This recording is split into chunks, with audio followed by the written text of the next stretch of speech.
கர்த்தருடைய பரிசுத்த நாமம் மையப்படுவதாக. ஆண்டவரும் இரட்சகருமா இருக்கிற இயேசு கிறிஸ்துவின் நாமத்தினாலே உங்கள் யாவருக்கும் என்னுடைய வாழ்க்கையிலையும் ஸ்தோத்திரத்தையும் இந்த நல்ல நாளிலே தெரியப்படுத்திக் கொள்ளுவதிலே கர்த்தருக்குள் மகிழ்ச்சி அடைகிறேன். அந்த நல்லவர் ஆண்டுடைய தயவுனாலும் தேவ இரக்கத்தினாலும் தேவ தயவுனாலும் ஆண்டவர் தேவனுடைய பெரிய அனுக்கிரகத்தினாலும் வேதத்தில் சொல்லப்பட்டதுங்க. ஆண்டவருக்கு ஸ்தோத்திரம். ஓசியாவின் புத்தகத்தில் விதமாய் சொல்லப்பட்டது நித்திய கிருபை இரக்கம் தயவு என்று எழுதப்பட்டது. ஆகவே நித்திய கிருபை இரக்கத்தினாலும் தயவுனாலும் ஆண்டவர் நம்மை தெரிந்து கொண்டிருக்கிறார். ஆண்டவருக்கு ஸ்தோத்திரம். அந்த தெரிந்து கொள்ளுதலை நாம் நினைவு கூர்ந்து ஆண்டவருக்கு முழுமையாக நன்றிகளை செலுத்த கடமைப்பட்டிருக்கிறோம். ஏனென்றால் நன்றி செலுத்துவது அவருக்கு ரொம்ப பிடிக்கும். வேதத்தில் வாசிக்கிறோம், தேவ சமூகத்தில் இயேசு கிறிஸ்துவில் ஓடி வந்து 10 குஷ்டரோகிகள் தேவ சமூகத்தில் இயேசுக்கு வந்து எங்களை சுகமாக்கும் என்று சொல்லி வேண்டிக் கொண்டார்கள். அப்போ சுகமாக்கும் என்று சொல்லி வேண்டிக் கொண்ட போது கர்த்தர் அவங்களை வேண்டுதலை கேட்டு நீங்கள் போய் உங்கள் ஆசாரிகளுக்கு உங்களை காண்பீங்கள் என்று சொன்னார். அப்போ சொல்லிட்டு அவர் போயிட்டாருங்க. அவர்கள் போகிற வழிகளையே சுஸ்தமாகிவிட்டார்கள். போய்கொண்டு இருக்கும்போதே அற்புதம் நடந்து விட்டுச்சு, அதிசயம் நடந்து விட்டது. அப்போ அதில் ஒருவன் திரும்ப ஓடி வந்து இயேசு எங்கே இருக்கிறார், எந்த கிராமத்தில் ஊழியம் செய்கிறார் என்று ஆராய்ந்து அறிந்து அங்கே போய் இயேசுவுக்கு நன்றி என்று சொல்லி வலதுக 2 கரத்தையும் உயர்த்தி நன்றி என்று சொன்னான். அதுபோல் கர்த்தருடைய பிள்ளைகளே, இந்த மாதத்தில் நீங்கள் நடந்து கொண்டு இருக்கும்போது அற்புதம் நடக்கும் போது, நீங்கள் செயல்படும்போது அற்புதம் நடக்கும் போது, உங்கள் வாழ்க்கையை மாற்றுகிற ஒரு புதிய மாதத்தை கர்த்தர் 8வது மாதத்தை உங்களுக்கு கொடுக்க போகிறார். ஆகவே பயப்படாதீங்க, தைரியமா இருங்க, திடனாக இருங்க. அருணாதர் இயேசு உங்களுக்கு என்ன சொன்னாரோ அது அப்படியே ஆம் என்றும் ஆமேன் என்றும் கிறிஸ்துவுக்குள் நிறைவேற்றுகிற நல்ல தெய்வத்தை நீங்கள் ஆராதித்து கொண்டிருக்கிறீங்க. அந்த நல்ல தெய்வம் உங்களுக்கு நடக்கும்போதே அற்புதம் நடக்கும்போது, செயல்படும்போது அற்புதம் நடக்கும்போது, போய்கொண்டிருக்கும் போதே ஒரு பெரிய மாற்றத்தை கர்த்தர் இயேசு உங்களுக்கு உண்டு பண்ணி உங்கள் தலையை நிமிர பண்ண போகிறார். ஆமென். ஆண்டவருக்கு ஸ்தோத்திரம். எத்தனையோ இந்த கடந்த 7 மாதங்களாக இங்கே பல போராட்டங்களை சந்திச்சிருக்கலாம், பல நெருக்கங்களை சந்தித்திருக்கலாம், பல சரீர பலவீனங்களை சந்தித்து கொண்டிருக்கலாம். கர்த்தர் தீர்க்கமாய் உங்களை பார்த்து சொல்லுகிறார், நீங்கள் நடக்கும்போதே அற்புதம் நடக்க போகுது, நீங்கள் செயல்படும் போதே விடுவிக்கப்பட போறீங்க. நீண்ட நாள் காத்திருந்தது உங்கள் கரத்தில் வந்து சேரப்போகிற ஒரு மாதம் 8வது மாதம். ஆமென் சொல்லுங்க. கர்த்தருக்கு நல்லவர். அன்றைக்கு ஸ்தோத்திரம். அவ்வளோ பெரிய கிருபையை நம்ம மேலே வைத்திருக்கிறார், அவ்வளோ பெரிய இரக்கத்தை நம்ம மேலே வைத்திருக்கிறார், அவ்வளோ பெரிய அனுக்கிரகத்தை நம்ம மேலே வைத்திருக்கிறார். அப்போ அந்த அனுக்கிரகம் நம்ம என்ன செய்யணும்னா ஆண்டவர் பக்கம் திருப்புகிறதாய் காணப்படுகிறது. ஆகவே ஏன் நம்ம மேலே அனுக்கிரகம் வைக்கிறார், ஏன் நம்ம மேலே தயவு வைக்கிறார், ஏன் நம்ம மேலே கிருபை வைக்கிறார், ஏன் நமக்கு அவர் தயவு பாராட்டுகிறார் என்றால், நாம் அவரோடு இணைந்து வாழும்படியாக, அவளோட ஒன்றிணைந்து வாழும்படியாக கர்த்தர் எந்த பெரும் கிருபையே கர்த்தர் நமக்கு அவர் தர அவர் போதுமான நல்ல ஆண்டவராக நல்ல தெய்வமாக இருக்கிறார் என்று சொன்னால் அது மிகையாகாது. தேவநாமம் மையப்படுவதாக. என்னை கேட்கிற அன்பான ஆண்டோடைய பிள்ளைகளே, தேவ ஜனமே, கிறிஸ்துவுக்குள் பிரியமானவர்களே, கர்த்தர் இந்த நாளிலே உங்களுக்கும் எனக்கும் சொல்லுகிற ஒரு வார்த்தை என்னவென்றால், நீதியும் நியாயமும் கிருபையும் உருக இரக்கமுமாய் உன்னை எனக்கு தெரிந்து கொள்ளுவேன், உண்மையாய் உன்னை எனக்கு நியமித்துக் கொள்ளுவேன், நீ கர்த்தரை அறிந்து கொள்ளுவாய். பாருங்க எவ்வளோ பெரிய கிருபை பாருங்க. அந்த நீதியும் நியாயமும் உங்க மேல கர்த்தர் நீதியை வைத்திருக்கிறார், உங்க மேல கர்த்தர் நியாயத்தை வைத்திருக்கிறார், உங்க மேல இரக்கத்தை கர்த்தர் வைத்திருக்கிறார். அதனால கர்த்தர் உன்னை உலக தோற்றத்துக்கு முன்னே அவர் உன்னை கிறிஸ்துவுக்குள்ளாக தெரிந்து கொண்டார். ஆகவே தெரிந்து கொண்ட ஆண்டவர் உன்னை சும்மா விட மாட்டார். ஆமென். உன்னை சும்மா விருதாவாக வாழ விட மாட்டார். உன்னை வெற்றி சிறக்க பண்ணுவார், உன்னை வாழ வைப்பார். உனக்குள்ளாக இருந்து அவர் செயலாற்றுவதை இந்த மாதத்தில் பார்க்க போறீங்க. அந்த 10 குஷ்டரோகிங்க போகிற வழியிலேயே விடுவிக்கப்பட்டது போல, கர்ம வியாதி நீங்கினது போல, இயேசுவின் நாமத்தினால ஊழியக்காரனா நான் உங்களுக்கு சொல்லுகிறேன், உங்கள் சாபங்கள் நீங்கட்டும், உங்கள் அநியாயங்கள் நீங்கட்டும், உங்கள் அக்கிரமங்கள் நீங்கட்டும், உங்களுடைய மாம்சத்தின் எண்ணங்கள், மாம்சத்துடைய செயல்பாடுகள் எல்லாம் நீங்கி ஒரு தெய்வீக சுகம் உங்களுக்குள்ளாக இந்த மாதத்திலே செயல்பட ஆண்டவர் விரும்புகிறார். ஆண்டவருக்கு ஸ்தோத்திரம். விசுவாசத்தோட இந்த வார்த்தையை கேளுங்க. கர்த்தர் நிச்சயமாய் உங்க தலையை இந்த மாதத்திலே நிமிர பண்ண போகிறார். கர்த்தர் சொன்ன ஒரு வார்த்தையாயிலும் கீழே விழுவதில்லை. அவர் சொன்ன எல்லா நல் வார்த்தைகளையும் உனக்காக எனக்காக அவர் நிறைவேற்ற ஒரு போதுமான நல்ல தகப்பனாக இருக்கிறார். ஆகவே இந்த வசனத்தை நீங்க நல்லா அறிந்து கொள்ளுங்க. ஓசியா தீர்க்கதரிசன புத்தகம் 2ஆம் அதிகாரம் 19-20 வசனங்களை நான் பாதி வசனங்களை வாசித்தேன். நீதியும் நியாயமும் கிருபையும் உருக்க இரக்கமுமாய் உன்னை எனக்கு நியமித்துக் கொள்வேன், உண்மையாய் உன்னை எனக்கு நியமித்துக் கொள்வேன், நீ கர்த்தரை அறிந்து கொள்ளுவாய். கர்த்தரை அறியத்தான் கர்த்தர் நம்மை தெரிந்து கொண்டிருக்கிறார். அவருடைய குணாதிசயத்துக்குள்ளாக நம்ம வளரும்படிதான் கர்த்தர் நம்மை அழைத்து இருக்கிறார். ஆகவே நம்ம அவருக்குள்ளாக வாழுவோம், அவருக்குள்ளாக வெற்றி சிறப்போம், அவருக்குள்ளாக நம் வாழ கர்த்தர் கிருபை தந்து நம்மை நடத்துவாராக. தேவன் நாம் மையப்படுவதாக. இந்த மாதத்தில் தேவ சமூகத்தில் நீண்ட நாட்களாய் ஆண்டவரே என்ன வார்த்தை என்று சொல்லி வாக்கு தத்துவத்திற்காக தேவ சமூகத்தில் காத்திருந்த போது கர்த்தர் சொன்ன ஒரு வார்த்தையை உங்களோட நான் பகிர்ந்து கொள்ள விரும்புகிறேன். 2 நிமிடங்கள் இந்த வார்த்தையை கவனமாக கேளுங்க.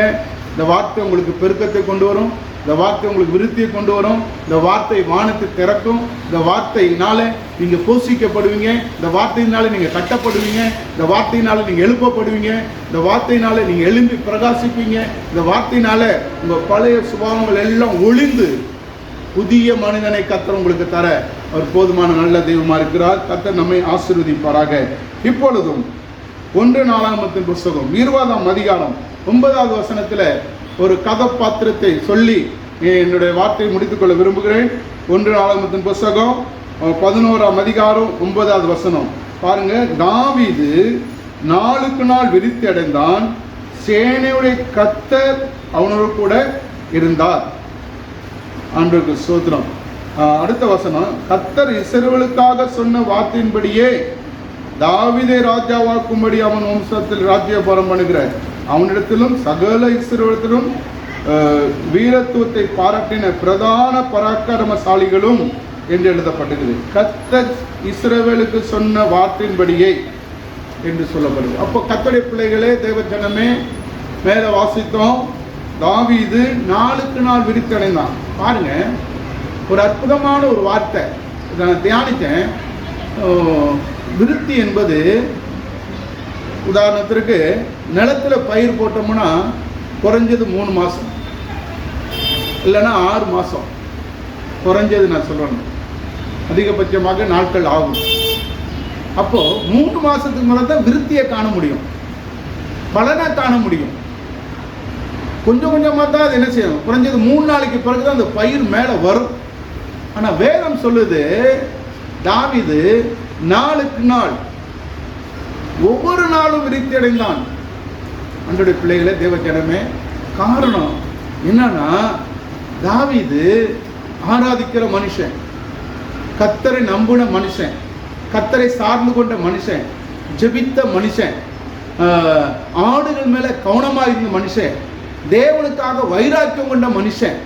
இவ்வளவு குணாதிசயங்கள் தாவீதுக்குள் இருந்ததுனால தான் கர்த்தர் தாவீதை நாளுக்கு நாள் விருத்தி அடைய செய்தார். இப்போ நம்ம ஆராதிக்கிற தெய்வம், நீங்களும் நானும் நம்ம உண்மையாக ஜெபிக்கிறவளா இருந்தா, உண்மையாய் ஆராதிக்கிறவளா இருந்தா, உண்மையாய் அவரை மாத்திரம் நம்ம சார்ந்து இருந்தா, உண்மையாக மந்தை மேல கவனம் உள்ளவளா இருந்தா, இயேசு கிறிஸ்து மேல ஒரு வைராக்கியம், ஒரு பயங்கரமான ஒரு வைராக்கியம் நமக்குள்ள இருக்குமானா, தாவீதுக்கு சொன்ன வார்த்தையை அப்படியே திரும்ப நமக்கு தர ஒரு போதுமானவராக இருக்கிறார். அன்றைக்கு ஸ்தோத்திரம். சும்மா ஒரு மனுஷனை கர்த்தர் ஆசீர்வதிக்க மாட்டாருங்க. ஆபிரகாமுக்கு சொன்னார், ஆசீர்வாதத்தை சொன்னாரு, அவன் சொல்லுக்கு கீழ்ப்படிந்தபடி நாள் என்று எழுதப்பட்டிருந்தது. அப்போ நம்மள என்ன செய்யணும், ஆண்டோடைய வார்த்தையை வெறும் புஸ்தகமாக வாசித்து போகாம நம்ம வாழ்க்கையாக அதை வாசிக்கும் போது, நம்முடைய வாழ்க்கையாக அதை அபியாசப்படுத்தும் போது, கர்த்தர் நமக்குள்ள அந்த வேதத்தில் இருக்கிற ஜீவனை நமக்குள்ளாக அனுப்பி அது மீண்டும் புறப்பட செய்கிறவராய் இருக்கிறார். அந்த ஜீவனை நமக்குள்ளாக அனுப்பி அந்த ஜீவன் மறுபடியும் வெளிப்படும்படி செய்கிறார். தேவ பிள்ளைகளே, தேவ ஜனமே, நன்றாய் கவனிங்க. ஒரு வியாபாரி பணத்தை போட்டால் காத்திருக்கணும். ஒரு பிஸ்னஸ்மேன் பிஸ்னஸில் பணத்தை போட்டால் எப்போ வரும்னு சொல்லி காத்திருக்கணும். ஆனால் கர்த்தர் தாவீதுக்கு சொல்லியிருக்கிறாரு, நாளுக்கு நாள் விழித்தடைந்தான். காரணம் என்னன்னா, அவன் கூட கர்த்தர் இருந்தா என்று எழுதுது. அநேக காரியங்களை சொன்னேன். அவன் கர்த்தரை விசாரிக்கிறவனா இருந்தான். ஆண்டவருக்கு ஸ்தோத்திரம். கர்த்தரை விசாரிக்கிறவன் தான். யூதேயாவுக்கு மாத்திரம் 7.5 வருஷம் ராஜாவா இருந்தாருங்க. 7.5 வருஷம் ராஜாவா இருக்கும்போது நீ எங்க போய் இருக்கணும்னு சொல்லி கேட்கும்போது கர்த்தர் சொல்றாருங்க, நீ எப்ரோனில் போய் இரு. 1 சாமுவேல் 2ஆம் அதிகாரத்தில் 1 வசனத்தில் சொல்லப்படுது, எப்ரோனில் போய் இரு என்று சொல்லப்படுது. 5ஆம் அதிகாரத்தில் பார்த்தீங்கன்னா 1 சாமுவேல் 2 சாமுவேல் 5ஆம் அதிகாரத்தில் பார்த்தீங்கன்னா எல்லா இஸ்ரவேல் தலைகளும் எப்ரோனுக்கு வந்தார்களாம். எப்ரோனில் வந்து ஆண்டவருக்கு ஸ்தோத்திரம், தாவீதை ராஜாவாக இருக்க வேண்டும் என்று சொல்லி ரொம்ப கட்டாயப்படுத்துறாங்க. அப்ப தாவீது தேவனோட உடன்படிக்கை பண்ணி அவர் முன்பதாக ராஜாவானான் என்று எழுதப்பட்டிருக்குது. கர்த்தருடைய பிள்ளைகளே, கர்த்தருடைய ஜனமே, நம்ம கர்த்தரை விசாரித்து ஒரு காரியத்தை செய்யணும். எங்க இருக்கணும், எங்க போகணும்? ஆண்டவருக்கு ஸ்தோத்திரம். நீங்க ரட்சிக்கப்பட்டுட்டா நீங்க உங்களை கண்ட்ரோல் பண்ணக்கூடாது, நீங்க உங்களை கட்டுப்படுத்தக்கூடாது. உங்களை கட்டுப்படுத்துகிறவர் ஒருவர் உண்டு. அவருடைய இஷ்டத்திற்கு நம்மளை இணங்கி விட வேண்டும். அவருடைய விருப்பத்திற்கு நம்மை விட்டு கொடுப்போமானால் கர்த்தர் நம்மை ஒருபோதும் சும்மா வைக்கவே மாட்டார். நான் இதைத்தான் செய்வேன், நான் இப்படி தான் பண்ணுவேன், எனக்கு நீங்கள் கிருபை கொடுங்க அப்படின்னா ஆண்டவருக்கு கஷ்டம். ஆண்டவர் ஸ்தோத்திரம். தேவநாமம் மையப்படுவதாக. கேட்கிற அன்பான ஆண்டவருடைய பிள்ளைகளே, தேவ ஜனமே, இந்த மாதத்தில் கர்த்தர் உங்களை விருத்தடைய வேண்டும் என்று விரும்புகிறார். நீங்கள் பெருக வேண்டும் என்று விரும்புகிறார். நீங்கள் வளர வேண்டும் என்று விரும்புகிறார். அவருடைய வளர்ச்சிக்கும் அவருடைய பெருக்கத்திற்கும் அவருடைய விருத்திக்கும் காரணம் என்ன? நீங்கள் அவரோடு இருக்கணும், அவருடைய விருப்பத்தை நிறைவேற்றணும், அவருடைய சித்தத்திற்கு உங்களை அர்ப்பணித்து ஒப்பு கொடுக்கணும். அப்போதான் ஆண்டவருடைய வார்த்தை நமக்குள்ளாக ஜீவனாக போய் அது கனிகளாக பலனாக நமக்குள்ளிருந்து வெளிப்படும். நமக்குள்ளிருந்து வெளிப்படுவதுதான் நம்ம விருத்தி அடைவது. இப்போ தாவீதுக்கு சொன்ன வார்த்தை எனக்கும் சொந்தம், எனக்கும் வேண்டும் என்று சொல்லி நம்ம விரும்புகிறோம், வாஞ்சிக்கிறோம். தாவீதுக்கு சொன்ன அந்த ஆசீர்வாதம், அவன் தகுதி இல்லாதவன், அப்பாவால் மறக்கப்பட்டவன், பெற்ற தகப்பனே மறந்த நிலையில் இருக்கலாம். ஆசாரியர் நியாயாதிபதியா இருந்த சாமுவேல் கேட்கிறாருங்க, இவ்வளவுதானா குமாரன் என்று சொல்லும்போது அப்பதான் மண்டே சொல்கிறார் ஈசா. இன்னொருத்தன் வயல்ல ஆடுகளை மேய்த்து கொண்டிருக்கான். அப்ப சொல்றாரு, நீ போய் அவனை அழைத்து கொண்டு வா, ஆள் அனுப்பி அழைத்து கொண்டு வான்னு சொல்லி. தேவ பிள்ளைகளே, தேவ ஜனமே, அவன் வந்தான். கர்த்தர் சொல்ற, இவன் தான் அவனை எழுந்து ராஜாவாக அபிஷேகம். கர்த்தர் சொல்லுகிறார், மனுஷ பார்க்கிற பிரகாரமாய் பார்ப்பதில்லை, மனுஷன் முகத்தை பார்ப்பான், நானும் இருதயத்தை பார்ப்பேன் என்று சொல்லியிருக்கிறார். நம்முடைய ஆண்டவர் இருதயத்தை பார்க்கிறவர். ஆகவே இந்த மாதத்தில் நம்ம என்ன செய்யணும்னா, ஆண்டவருக்கு அதிகமாக நன்றி செலுத்தணும். போகிற வழியில் அற்புதத்தை பெற்றுக்கொள்ள முடியும். விருத்தி அடைவதற்காக கர்த்தருடைய பக்கமாக சார்ந்து என்ன செய்ய வேண்டுமென்றதே என்று சொல்லி அவருக்கு நம்முடைய பாதையை ஒப்பு கொடுக்க வேண்டும். அப்படி ஒப்பு கொடுத்தால் நிச்சயம் உங்கள் வாழ்க்கை செழிக்கும், உங்கள் வாழ்க்கை வளரும், உங்கள் வாழ்க்கை மேன்மையடையும். உங்களுக்குள்ளாக இருந்து கிறிஸ்து பிரகாசிக்க அவர் போதுமான நல்ல தெய்வமாக இருக்கிறார். அருணாதர் இயேசு இந்த வார்த்தையை ஆசீர்வதித்து உங்களை கனப்படுத்துவாராக. ஆமென். சர்வ வல்லமையுள்ள தேவனே, இயேசுவின் நாமத்தில் உங்கள் முகத்தை பார்க்கிறோம். பொழுதும் தாவீது நாளுக்கு நாள் விருத்தி அடைந்தான். சேனையுடைய கர்த்தர் அவன் கூட இருந்தார். நீங்கள் எங்கள் கூட இருக்கிற தெய்வம். நீங்கள் எங்கள் கூட இருக்கும்போது நாங்கள் விருத்தி அடைய செய்கிறவர். யார் கூட இருப்பீங்க? ஆராதிக்கிற மனுஷன், ஜெபிக்கிற மனுஷன், கர்த்தரை நம்புகிற மனுஷன், கர்த்தர் மேல் விசுவாசம் உள்ள மனுஷன், கர்த்தருக்காக வைராக்கியம் பாராட்டுகிற மனுஷன், கர்த்தருடைய விருப்பத்தை கேட்கிற மனுஷனோட தாவீது இருந்தார். அப்படியாப்பட்ட மனிதனோட இன்றைக்கு இருப்பீங்க. அதற்காக ஸ்தோத்திரம். அப்படியாப்பட்ட கிருபை எங்க மேல பெருகும்படியாக இந்த 8வது மாதம் முழுவதும் கர்த்தர் நடத்தும்படியாக உங்க கரத்துக்குள்ளாக, உங்க புயத்துக்குள்ளாக எங்களை சமர்ப்பிக்கிறோம் நல்ல பிதாவே. ஆமென், ஆமென், ஆமென். God bless you. கர்த்தர் உங்களை ஆசீர்வதிப்பாராக. கர்த்தர் உங்களை விருத்தியடை செய்வாராக. கர்த்தர் உங்களை கனமடைய செய்வாராக. கர்த்தர் உங்கள் தலையை நிமிர செய்வாராக. கர்த்தர் உங்களை வாளாக்காமல் தலையாக்குவாராக. நீங்க கீழாகாமல் மேலாவீர்களாக என்று சொல்லி உங்க உடன் ஊழியனா இருக்கிற நான் உங்களை வாழ்த்துகிறேன், ஆசீர்வதிக்கிறேன். தேவ சமாதானம் உங்களோடு இருப்பதாக. God bless you.